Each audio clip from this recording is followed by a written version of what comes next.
عليكم ورحمة الله وبركاته. ازيكم يا حبايبي؟ عاملين ايه؟ يا رب تكونوا بخير.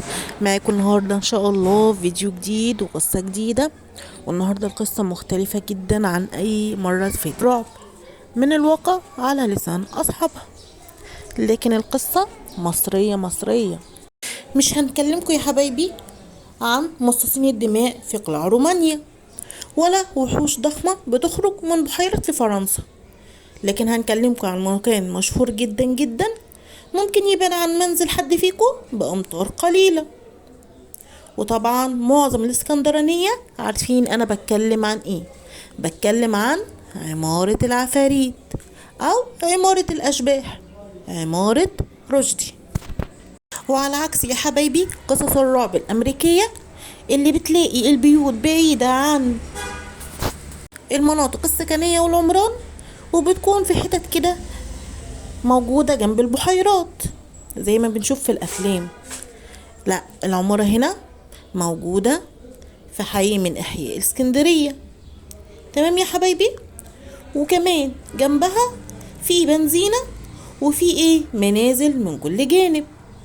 لكن اللي بيجعلها مختلفة عن باقي العمارات هي الطبقة الداكنة اللي بتكون موجودة على جدارها الخارجي، نتيجة لتراكم عوادم السيارات والأتربة عليها لسنوات دون تنظيف، بالإضافة إلى أن جميع نوافذها محطمة بالكامل. وكمان المدخل الرئيسي مسدود بحجارة سميكة من الطوب الأحمر عشان الفضوليين ما يقدروش يدخلوا العمارة.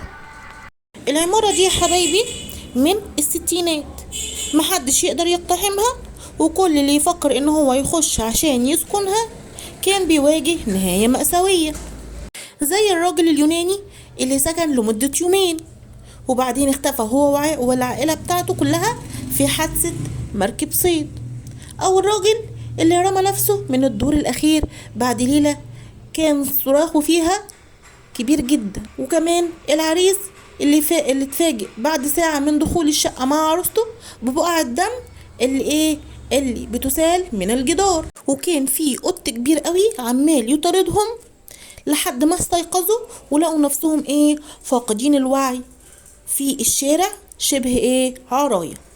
دراما لا تنتهي خلت حارس العمارة يسد مدخلها كلها بالطوب والخشب عشان محدش تاني يدخلها، وساب الاشباح ساب للاشباح مهمة ادارتها دون تجدير. كانت السنين يا حبايبي بتمر ومفيش كلام الا عن العمارة، وكانت تختلط بها قصص الرعب، لدرجة انه كل من كان بيمر في الشارع اللي بتكون فيه العمارة دي كان بيلتزم الادب والهدوء وبيمشي بسرعة من قدام العمارة، وبيخاف حتى يبص ليها عشان مفيش حاجة تصيبه بالاذى. كمان يا حبايبي حكوا بعض الاسر حكايات عن العمارة اللي هما سكنوا في العمارة في يوم، وفي اليوم التاني لسكنهم فوجئوا بجميع متعلقاتهم وقد ألقيت في الشارع، فأسرعوا بالهرب من الشقة المسكونة. وحكى برضو العاملين في الوردية الليلية في محطة البنزين اللي بجنب العمارة عن أصوات الصراخ اللي بتتعالى ليلا، وأصوات فتح وغلق الشبابيك طبعا كانت شغالة طول الليل. بينما يقول أحد القانتين في العقارات المقابلة للعمارة إن في شيء في الإضاءة بتاعة العمارة بيجعل من المستحيل على أي حد يقدر إن هو ينظر داخل العمارة سواء صباحا أو مساء، رغم عدم وجود شبابيك. طبعا عارفين الشبابيك كانت كلها مكسرة. كمان حكوا عن الغسيل اللي كان الناس بيشوفوه منشور في الصباح وكان بيختفي في المساء. العديد والعديد من الحكايات الكتير عن العمارة.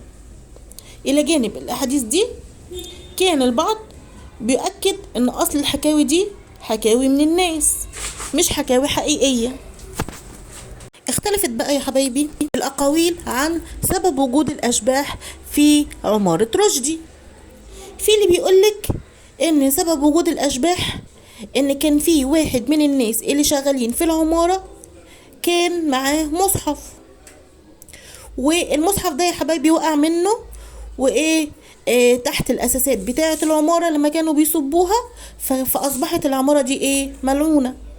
ومنهم اللي بيقول إن العمارة أنشئت بشراكة بين مصري ومغربي، ولما نصب الأول على الأخير استعان المغربي بالسحر السفلي عشان يمنع المصري من الاستفادة بالعمارة.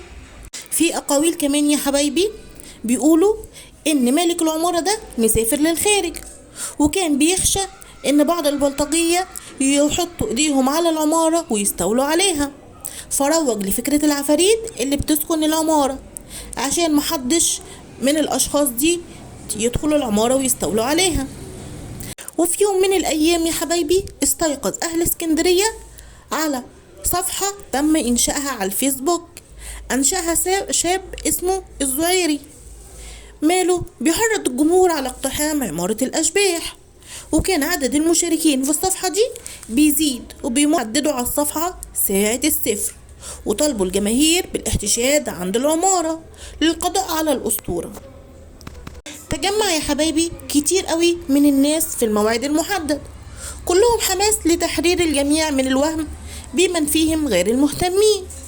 تسلل الشباب عبر سور فيلا ملاصقة للعمارة، وراحوا داخلين العمارة واحد تلو الآخر، كان بينهم من يحمل مصحفا ومنهم من يحمل الصليب. دخلوا العمارة وغابوا قليلا، ثم خرجوا من جديد إلى الشرفات فصفقت لهم الناس بهستيريا. نجحت المهمة، وصور الشباب من الداخل كليبات بتكشف للناس كم هذه العمارة هشة، وكم هو زائف هذا الخوف المسيطر عليهم.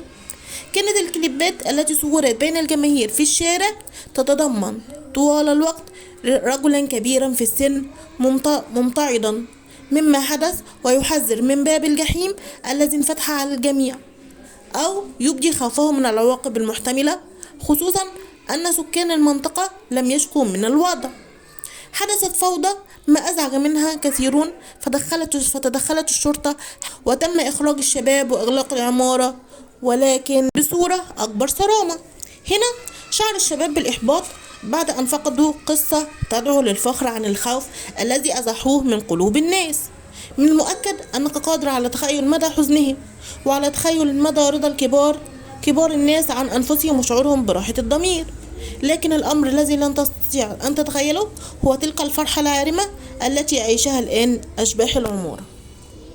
بالرغم من مرور أكثر من 30 سنة على بناء العمارة دي، إلا أن العمارة دي لا تزال خاوية من السكان، وتثير حكايات الرعب قلوب سكان مدينة الإسكندرية.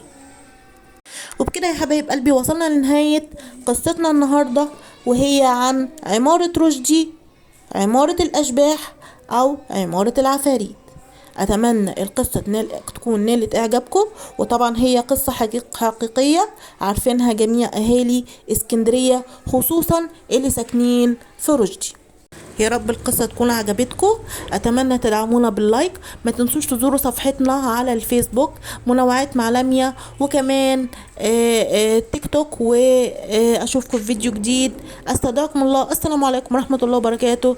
كنتم مع منوعات مع لميا، في حفظ الله.